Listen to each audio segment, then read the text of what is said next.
Herkese merhaba, mutfağıma hoş geldiniz. Bugün sizinle ıspanaklı börek yapacağız. Böyle yumuşacık, lezzetine bayılacağınız bir börek olacak. Gördüğünüz gibi önümde yarım kilo ıspanak var. Bu ıspanağı yıkadım, doğradım. Böyle bir süzgece aldım.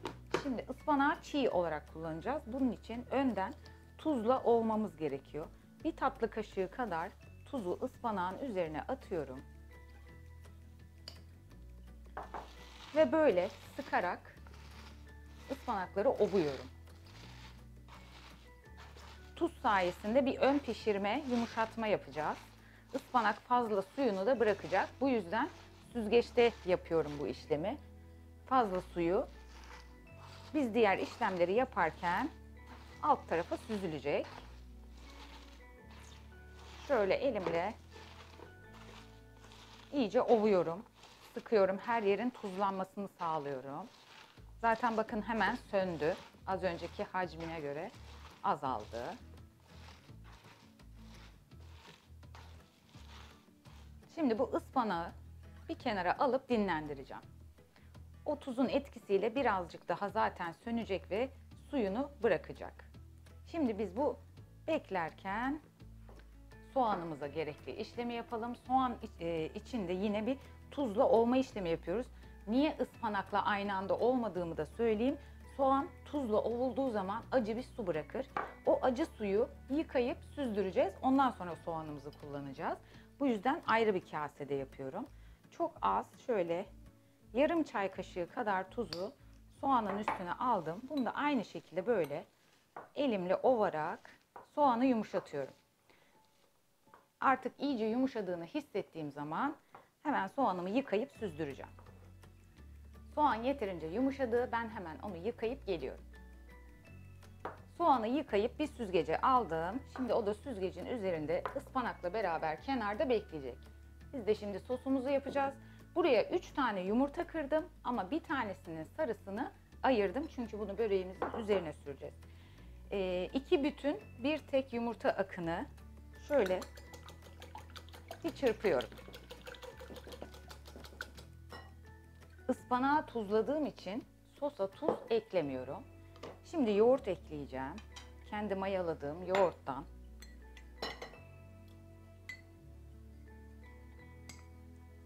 Üç, 4 yemek kaşığı yoğurt ekledim. Üzerine böyle bir çay bardağından bir parmak eksik sıvı yağ. Biraz da su ekleyeceğim ama ben ev yoğurdu kullandığım için yoğurdum sulu. Normal hazır yoğurtlar gibi değil. Bir kıvamına bakacağım önden.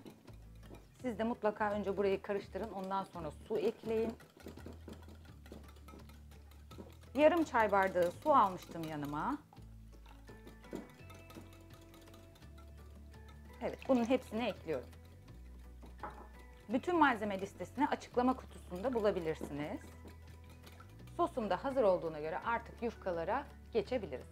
Önüme birinci yufkamı aldım. Yufkamı sosluyorum. Şöyle bir fırça yardımıyla sosumu her yerine yayıyorum. Eğer günlük el açması yufka bulabilirseniz bu börek, yani zaten şahane bir börek ama el açması yufkayla efsane oluyor. Umarım olduğunuz yerde el açması yufka vardır. Çünkü her yerde olmuyor biliyorum. Ben şanslıyım. Benim olduğum yerde el açması yufka var. Şimdi bu böreğin birinci katını şu kenarları içe doğru katlıyorum yufkamı. Bu tarafı da içe doğru alıyorum.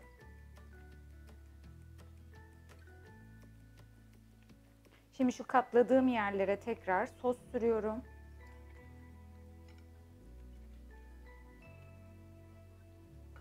İkinci yufkayı alıyorum. Aynı şekilde üzerine alalım önce. Tekrar katlıyorum. Aynı ölçüde olmasına dikkat ediyorum. Şimdi bu katların üzerine yine sos süreceğim. Bu arada ben fırınımı 200 derecede açtım, ısıtmaya başladım. Böreğim hazır olunca hemen sıcak fırında pişmeye göndereceğim. Ama isterseniz bu böreği hazırlayıp buzluğa da koyabilirsiniz. Üçüncü yufkayı da alalım.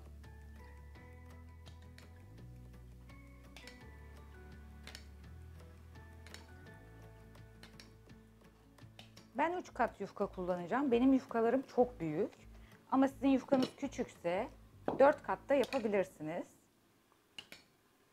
Burada sadece 1 kaşık sos bırakacağım. Onu yumurta sarısıyla karıştıracağım çünkü. Bakın gördüğünüz gibi şurada 1 kaşık sosum var. Burayı tekrar fırçalıyorum. Kenarlar kuru kalmasın diye özellikle kenarlara da getiriyorum. Ve artık kenarda bekleyen ıspanak harcım gördüğünüz gibi iyice söndü. Burada hatta böreğimin üzerine almadan kabında da birazcık fazla suyunu elimle sıkarak şöyle avucumun içinde fazla suyunu alıyorum. Bu şekilde suyunu sıktım ve harcıma yayıyorum. Tam şu uç noktaya harçtan çok getirmeyeceğim. Çünkü katlama yaptığımızda taşabilir. Ama bu baş kısımlara getiriyorum. Şu suyunu sıkma aşamasını size göstermek istiyorum ama mutlaka elinizle suyunu sıkarak alın.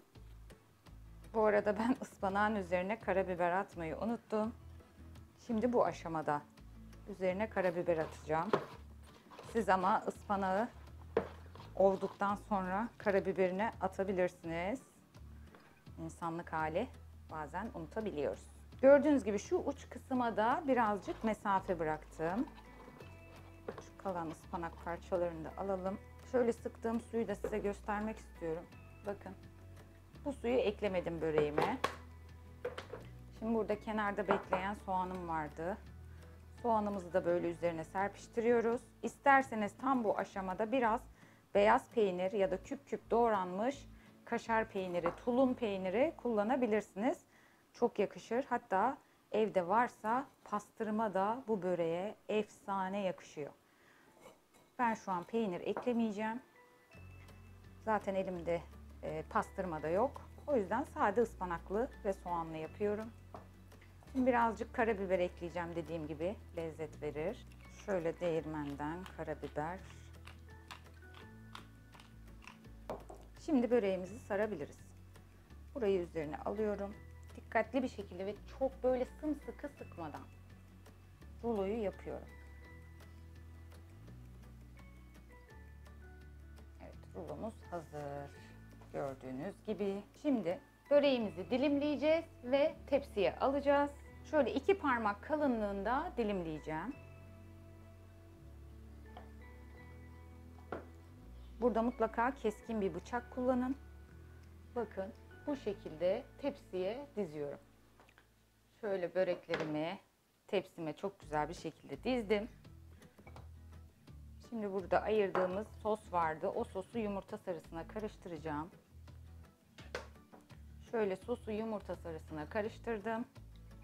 Burayı iyice çırpalım. Şimdi böreğin dışına bir şey sürmediğimiz için şu en dış tarafı da kuru olabilir. Sosu sürerken oraya da getirmeye dikkat edin. Şöyle dışına ve üstüne sürüyorum. Evet, böreğimi şimdi pişmesi için fırına götürüyorum. Nar gibi kızarana kadar pişirip sonra servis aşamasında size göstereceğim. Evet efendim, gördüğünüz gibi ıspanaklı rulo böreğim fırından şimdi çıktı. Şu an çok sıcak. Birazcık tabii ki dinlenmesi için ona izin vereceğim. Sonrasında servis tabağına alıp size dokusunu da göstereceğim. Dinlenirken böreğimin üzerine de bir tane mutfak bezi örteceğim. Böreğim yaklaşık 10 dakika dinlendi. Şimdi artık servis tabağına alabilirim. Of, bir güzel kokuyor var ya, size anlatamam. Evet, yapımını gördünüz. Oldukça pratik. Ispanak pişirme derdi yok, kavurma derdi yok.